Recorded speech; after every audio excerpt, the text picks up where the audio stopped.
Hello, my friends. Sam Evans, the Electric Viking here with a major wake-up call for Europe's car industry, which is clearly in crisis. China's EV giants, BYD, Geely, Chang'an, Chery, many others. Now we're looking at Xpeng surging. They are steamrolling the globe. And if it doesn't look like it, I can tell you it is absolutely happening. Europe's 108 car factories, the backbone of its manufacturing industry, they're crumbling under the pressure. I've got the data. It's brutal. Let's dive in.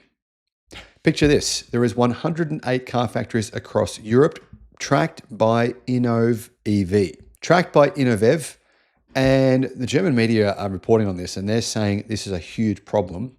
This is actually front page for much of Germany's media. Basically what they're saying is this is a death knell for Ford.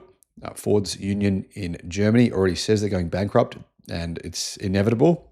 That's actually Ford themselves have said they're going bankrupt in Europe. Crazy. But Volkswagen Emden, Audi Neckarsulm, they're grasping for air. Tesla Grünheide, even Tesla are struggling. They're not even close to full throttle. Since 2019, 4 plants across Europe have shut down. Nissan Spain, Honda UK, and 3 more like Audi Belgium. They're on the chopping block. Fiat Mirafiori, Jaguar Castle Bromwich, barely hanging on. Overcapacity is choking them. Post-COVID recovery's a myth when China is in the game. Now here's the real kicker. While Europe's factories are limp, operating way under capacity, way under the level they need to be actually be profitable, China's EV titans are crushing it. BYD's sales in the UK up 550% in January. That's this year, beating even Tesla. Post Twitter is buzzing about it. Geely's Volvo and Polestar flooding Europe. SAIC's MG, that new MG4 I told you about, $8,900. That's going to be a dagger to the heart of Volkswagen and Mercedes-Benz. China's EVs hit 1.835 million sales by February 2025, up 52% as per Reuters on the 10th of March. They're building plants like BYD's Hungary site by the end of 2025. Xpeng now will be assembling cars in China as well. That deal has already been signed with Magna Steyr, and they're doing this to dodge tariffs on Chinese EVs. They will flood Europe with cheap killer EVs that, to be honest, are better than the EVs that Europe is making. Europe's 2035 internal combustion engine ban is handing China the keys. They know it. These European car brands, they know it's inevitable. Europe's legacy giants, Volkswagen, BMW, Mercedes, honestly, look at this. It's on AI. It'll tell you the same thing. They're toast. Innovev's Jamal Taganza says production's shifting back local, but it's too late. China's price war is unbeatable. BYD's churning out 300,000 cars in Mexico alone. They'll be doing the same thing in Europe within a year or two. And, BYD is eyeing the rest of the world. They're taking market share away from everyone. Anywhere outside of the United States, that's what BYD are doing. Europe is stuck with half-empty factories, while China's EVs are dominating in India, Thailand, soon Europe, many countries around the world. And I've said it before, within 2 years, legacy sales crash as Chinese brands will take over. You can already see the writings on the wall. Casualties are all over the place. Look at Nissan. Nissan has really very, very little time left to be able to actually stay in business and continue being able to service their debt bills. They've been downgraded now by every major ratings agency in the world to junk status.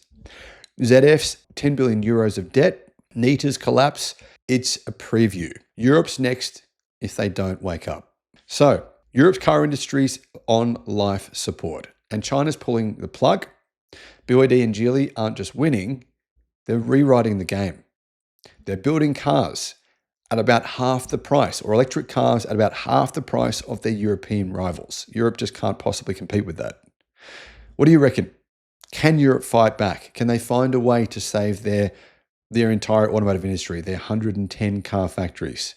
Smash that like, guys, if you haven't already, and subscribe to the channel, and I'll see you on the next video.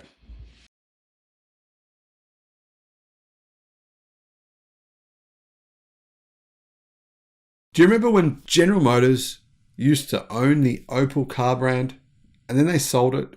Well, now, within the last day, Opel have revealed one of my favorite electric cars of 2022. It's one of the first electric wagons or estates or Avants that the world has seen, which is fully electric. And frankly, I love it.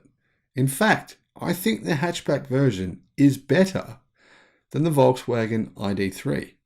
And there's a pretty clear reason why. Hello, my friends, and welcome to the channel. I'm the Electric Viking. Great to see you. Welcome to all the new subscribers. Welcome back everyone else. Isn't it great to see new electric cars come to market, especially ones that are relatively affordable? These are. Now, I'm going to quickly point this out because you need to know this. There's one thing I really dislike about the Astra, this new electric car from Opel. It's got a transmission tunnel. I mean, that is a pet peeve for me. What that means is the car has been built on a gasoline-powered platform. It has. And they couldn't be bothered to remove that transmission tunnel, which is just a complete waste of space. There's nothing inside it because the car doesn't have a transmission. It's an electric car. It's one of the great things about electric cars. You know how much it costs to replace transmission fluid in a gasoline-powered car? I just had to have it done in a car that I'm selling now in order to receive my new EV. And it's ridiculous. It's so expensive. I'm more than happy to see that go. Opel and Vauxhall revealed their first fully electric compact hatchback and estate in the form of the new Astra Electric and Astra Sports Tourer Electric.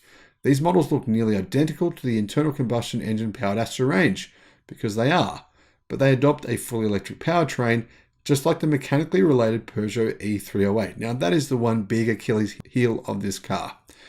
Stellantis, who own this company now, have taken a shortcut by using a gasoline-powered platform to build the car. So it's not a ground-up built EV like the ID3 is, which that's one disadvantage it has over that vehicle.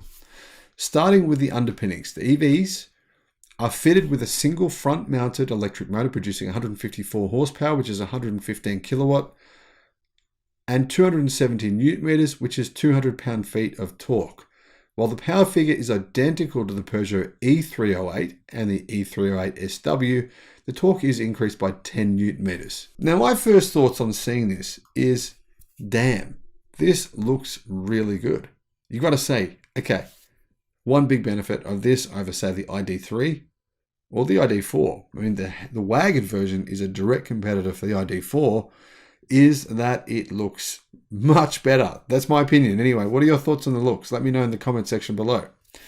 The driver has access to 3 driving modes: Eco, Normal, and Sport. This prioritizes range or performance depending on what you want.